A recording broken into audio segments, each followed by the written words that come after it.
बिहार सरकार शिक्षा के क्षेत्र में रोजगार की बात करती है, लेकिन 2 दिनों से देखा जा रहा है कि के पाठक और प्रोफेसर चंद्रशेखर का बयानबाजी आपस में जारी है। क्या इसको देखते हैं?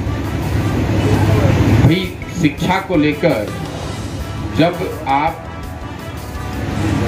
इस तरह के रोज नए परिवर्तन को देखेंगे तो स्वाभाविक तौर पर केओस होना ही है। अधिकारी और मंत्री के बीच में क्या हो रहा है ये महत्व का विषय नहीं है।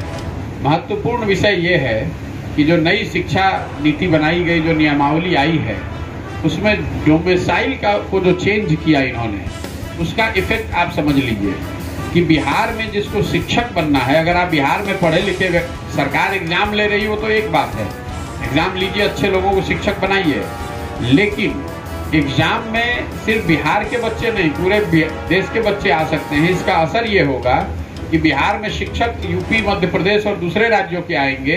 ये तब होगा जब बिहार के बच्चे रोजगार के लिए, मजदूरी करने के लिए दूसरे राज्यों में जा रहे हैं। तो बिहार के बच्चे जाकर फैक्ट्रियों में मजदूरी करेंगे और हम लोग के यहाँ शिक्षण का काम जो है वो दूसरे राज्यों के लड़के आकर करेंगे।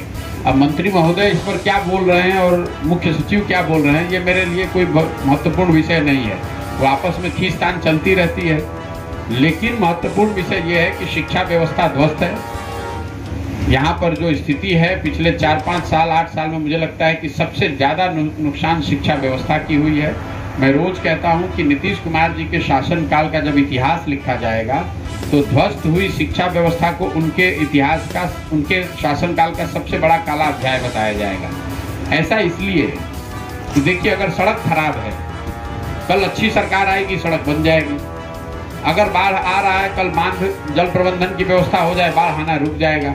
लेकिन एक पढ़े लिखे व्यक्ति के मुख्यमंत्री रहते हुए शिक्षा व्यवस्था के ध्वस्त हो जाने के बाद कल होकर अगर एक अच्छी व्यवस्था आ भी जाए तो भी जो 2 पीढ़ियां इस शिक्षा व्यवस्था से पढ़ के निकली, उनका जीवन अब सुधरने वाला नहीं है।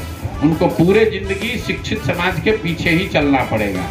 तो ये मुख्यमंत्री की अपनी अदूरदर्शिता है और सरकार में फुटबॉल चल रहा है। 40,000 करोड़ रुपया सरकार खर्च करती है शिक्षा पर, यहाँ 40,000 करोड़ प्रति वर्ष, और 40 बच्चे भी ढंग से पढ़कर यहाँ निकल नहीं रहे हैं। अब उसमें मुख्य सचिव जी को जो कहना है कह ले, मंत्री महोदय को जो कहना है वो कह ले, लेकिन किसी का ध्यान यहाँ की शिक्षा व्यवस्था को सुधारने पर नहीं है। आपस में लोग लगे हुए हैं कि मेरी बात मानी जाए, कि मेरी बात मानी जाए। अंततः सबसे ज्यादा नुकसान बिहार की जनता का, बिहार के गरीब बच्चों का है।